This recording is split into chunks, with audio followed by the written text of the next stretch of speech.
Hello everyone, welcome to my YouTube channel. So आज हम कुछ इंपॉर्टेंट एमसीक्यूज़ करेंगे रिलेटेड टू इकोनॉमिक्स। सो इसमें जो हमारे JK SSB, JK PSC, JK P and जो भी कम्पिटिटिव एग्ज़ाम्स होते हैं, सो उसके लिए ये मोस्ट इंपॉर्टेंट क्वेश्चंस हैं। एंड इनमें मैंने जेके एसएसबी जो हम एसआई और finance account assistant sub inspector के जो हमने अभी एग्ज़ाम्स देने हैं उसके रिलेटेड भी इसमें बहुत सारे क्वेश्चंस हैं। सो स्टार्ट करते हैं अपना first question. Which of the following is not the work of the RBI. अब इनमें से कौन सा आरबीआई का वर्क नहीं है? Bankers of the bank, credit control, custodian of the foreign currency, या फिर allocation funds directly to the farmers of the agriculture development. So इसके साथ जैसे ही मैंने क्वेश्चंस दिए हुए हैं उसके साथ मैंने इनका एक्सप्लेनेशन भी दिया हुआ है।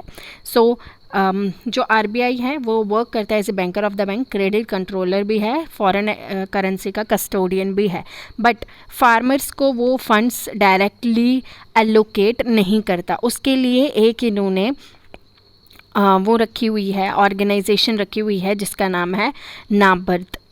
तो ये जो ऑर्गेनाइजेशन है ये एग्रीकल्चर डेवलपमेंट के लिए है और ये फंड्स एलोकेट करती है, आरबीआई के द्वारा ही इनको फंड्स दिए जाते हैं। फिर ये फार्मर्स को फंड्स एलोकेट करती है through rural and commercial banks. Okay, तो आप सब मुझे कमेंट सेक्शन में नाबार्ड जो है इसकी फुल फॉर्म बताएंगे कि इसकी फुल फॉर्म जो है वो क्या है।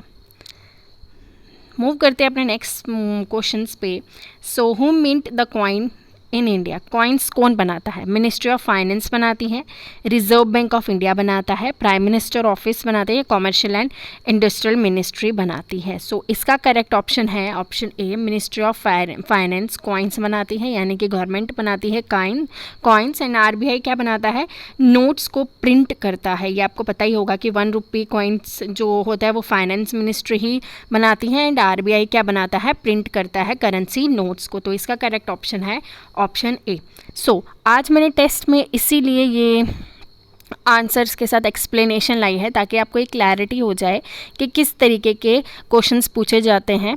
एंड ग्रुप में तो हम क्वेश्चंस करते ही हैं, वहाँ पे हम अगर एक्सप्लेनेशन नहीं दे पाते, इसीलिए आज मैंने आपके लिए एक्सप्लेनेशन भी लाया हुआ है ताकि आपको पूरी क्लैरिटी हो जाए कि कैसे क्वेश्चंस पूछे जाते हैं। थर्ड क्वेश्चन पे मूव करते हैं कि first governor Reserve Bank of India origin का कौन थे? Osborne Smith, Raja Gopalachari, LJ Jha या सीडी देशमुख। तो इसका करेक्ट ऑप्शन है option D, that is CD Deshmukh ji जो थे वो इंडियन ओरिजिन गवर्नर थे आरबीआई के। फर्स्ट गवर्नर आरबीआई के ऑस्बोर्न स्मिथ थे, बट ये इंग्लिशमैन थे, ये ब्रिटिशर थे, तो इसीलिए इंडियन ओरिजिन का पूछा गया है तो सीडी देशमुख ही हैं। How long does the accounting year कौन सा होता है आरबीआई का? 1 July to 1 June, April 1 to 30 June, 1 April to 30 June, या जनवरी 1 टू 30 जून। तो इसका correct option C, that is 1 July to 30 June तक अकाउंटिंग ईयर रहता है रिजर्व बैंक ऑफ इंडिया का। अगर हम अकाउंटिंग ईयर देखें तो 1 जुलाई से लेके 30 जून तक रहता है। बाकी अगर हम देखें तो कंट्री का फाइनेंशियल ईयर जो है वो कब तक रहता है? 1 अप्रैल से लेके मार्च तक रहता है। ओके, तो अप्रैल से मार्च तक रहता है क्या? Financial year. देन मूव करते हैं अपना नेक्स्ट क्वेश्चन पे। Which of the following words is not used in the monetary policy? Cash reserve ratio, bank repo rate, bank rate या ब्लू चिप। इनमें से मॉनेटरी पॉलिसी में क्या यूज़ नहीं किया जाता? तो करेक्ट ऑप्शन डी जो कि है ब्लू चिप।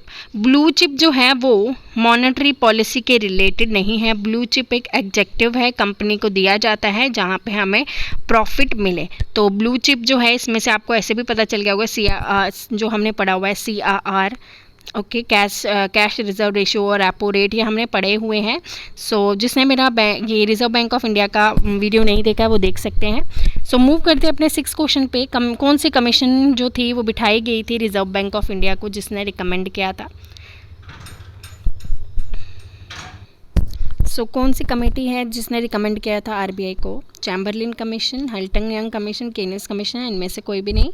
सो correct option B, Hilton Young commission आई थी 1935 अप्रैल 1 में। उन्होंने हिल्टन यंग कमेटी ने ही आरबीआई को रिकमेंड किया था बनाने का।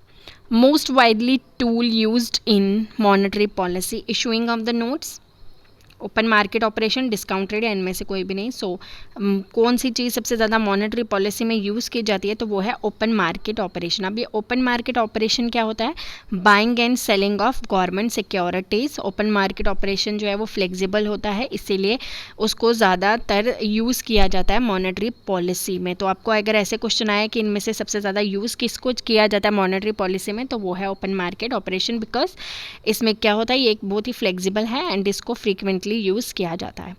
Then banking sector comes under which sector, manufacturing sector, industrial sector, service sector या इनमें से कोई भी नहीं। बैंकिंग सेक्टर कौन से सेक्टर में आते हैं, तो ऑप्शन है सी, सर्विस सेक्टर में आते हैं। सर्विस सेक्टर को टर्शरी सेक्टर भी बोला जाता है। ये थर्ड ट्रेडिशनल इकोनॉमिक सेक्टर है, जिसमें रिटेल, बैंक, होटल्स, इन सब के बारे में जानकारी होती है, तो इसलिए सर्विस सेक्टर आएगा। बेसिक नॉर्म्स किसके रिलेटेड है, तो ये मोस्ट इंपॉर्टेंट क्वेश्चन है। इंश्योरेंस के, टेलीकम्युनिकेशन के, रियल इस्टेट के या बैंकिंग सेक्टर के, तो इसका करेक्ट ऑप्शन डी, ये मैंने आपको पढ़ाया भी है। सो बेसिक नॉर्म्स रिलेटेड है बैंकिंग सेक्टर के।